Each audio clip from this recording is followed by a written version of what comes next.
From hell's heart I stab at thee.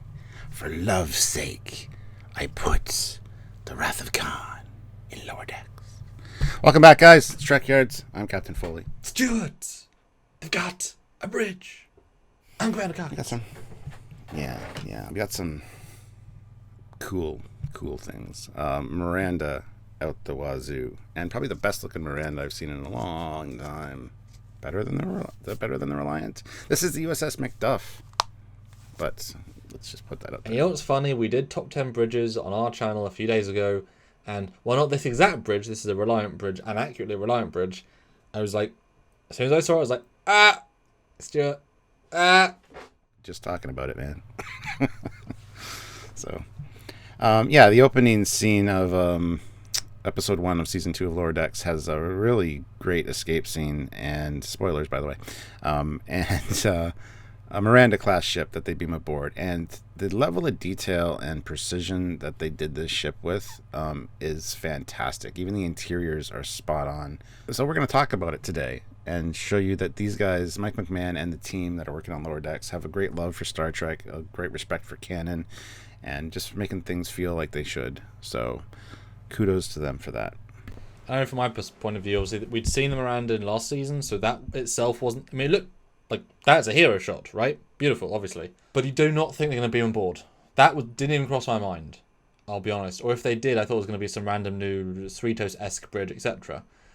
Because often with these new shows, new Trek shows, and even older shows, because animator is different, you can just draw new things. But, you know, like in DS9, when they showed the Galaxy-class Odyssey, I believe it was, they'd at that point trashed the Enterprise D bridge. So while they should have had the Enterprise D bridge, which did exist for years, they had to do a weird kit bash.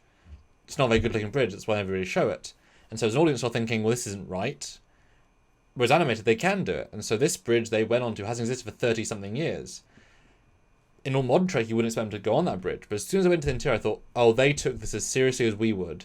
And that's that difference. And it's exactly as you expect.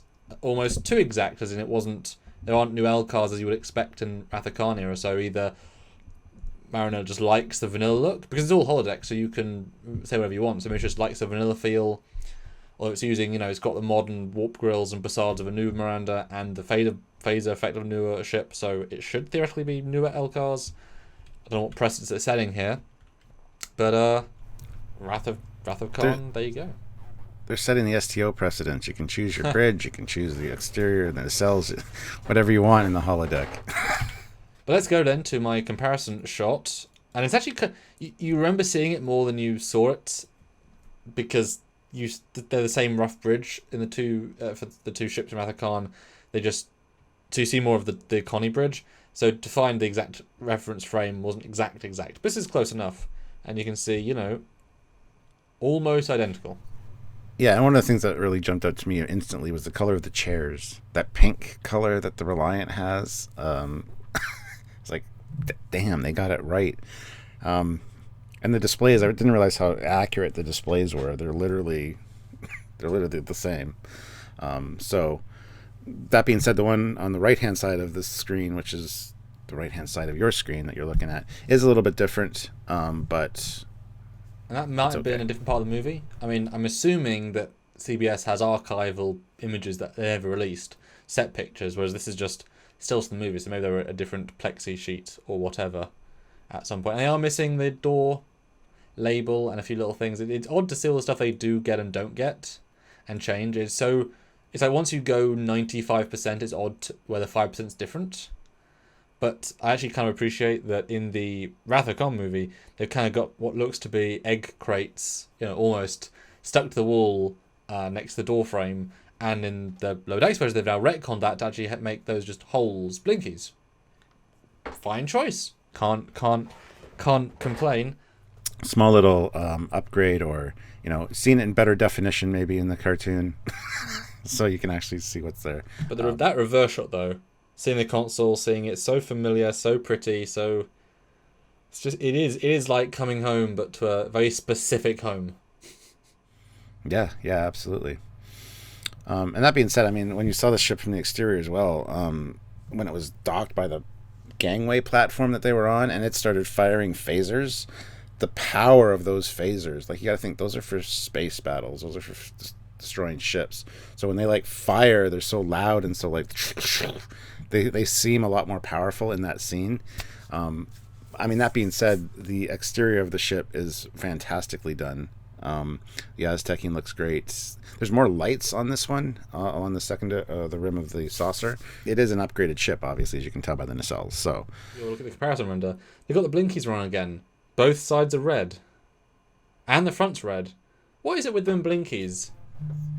I don't think they understand that they're navigation lights. No, but they understand everything else, though. So, just for clarity, this is a new render I did with the canon, the only canon Miranda CGI model in Star Trek. This is the Majestic from DS9, the one that got blowed up, which is obviously heavily texturized to kind of look good on screen. It was given the warp grills. I gave it the red facades for this comparison render. But this is the actual canon Miranda as in Star Trek DS9, which is the closest parallel because that was the TNG one. So these should be the close. And visibly, super close. Great job. Like, knocked out of the park, right? Obviously differences. It's a different ship, it's a different era, whatever. They've got that red pinstriping, which I believe the Excelsior has similar of. And this is where, obviously, the team at Digital Muse had limited time to build their one. They would have put more details in. But it's definitely odd to see how many windows are around the saucer, which make it feel more like an Enterprise D. There's a lot. And also even like half windows, and it's a bit odd. No, I mean, the Reliant always had the red striping. So, yeah, I mean, it's just a thing that...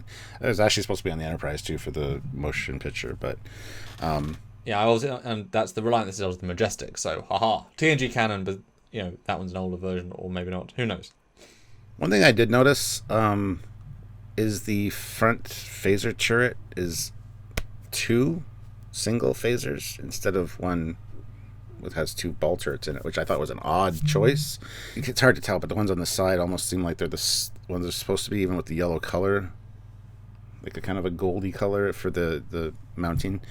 And this one just didn't have that, which I thought was weird for the front of small little thing. It also looks like an old ship. It's got like scuffing and weathering on the secondary hull or the rim of the saucer there. Yeah, for sure. And this is why it's confusing which version this is trying to portray, because it's clearly firing TNG-esque phasers.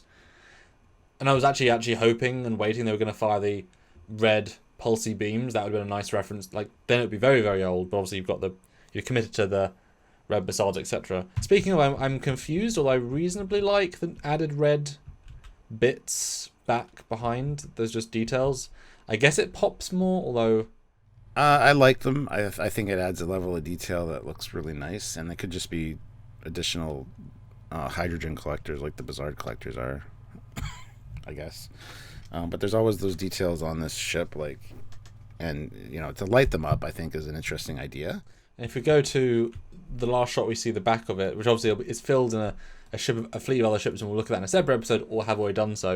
You can see the back view, which is so, and I'll repeat again. People have said, well, it's a cartoon, don't expect too much detail. First of all, look at the scene it's in. Sorry, a lot of detail, first of all. And second of all, you only see the back of the ship here for this one moment.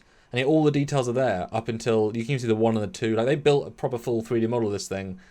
RCS thrusters and everything. So don't give me that, it's a cartoon. Look at the correct detail. Yes, they get some odd things and the windows are full on, but it's here, it's all here. Like, that's exactly Miranda as it should look. Good job, Yeah, seeing the 1 and 2 on the shuttle bays is quite impressive, actually, considering how long we see it for.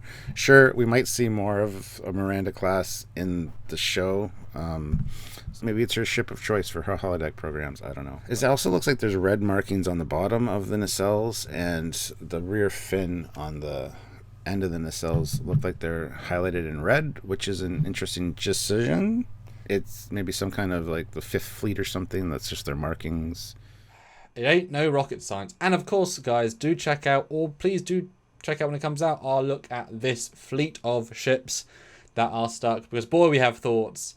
And we'll even film that one next in our real life, real time. But yes, guys, well done, Miranda class. And like I say, that moment of being on the inside. Insides are far harder than exteriors a lot of the time. And the commitment to that bit was astounding. It's exactly as we would play it. And that's really great. And I briefly, there's one more shot, Mariner and the class into the side, and just look how good that looks. I mean, obviously dated in the sense that it's 35-year-old looking art design, but exactly as it should look. You know, well done, good job, brilliant. But still looks futuristic. Yeah, exactly. Anyway, comment down below what you thought about seeing the Miranda class in Lower Decks. Were you impressed by the interior as much as we were? Let us know. And like the video, subscribe to the channel. Make sure you click the notification bell icon to all so you don't miss anything that we do. Because we do a lot of little breakdown videos like this.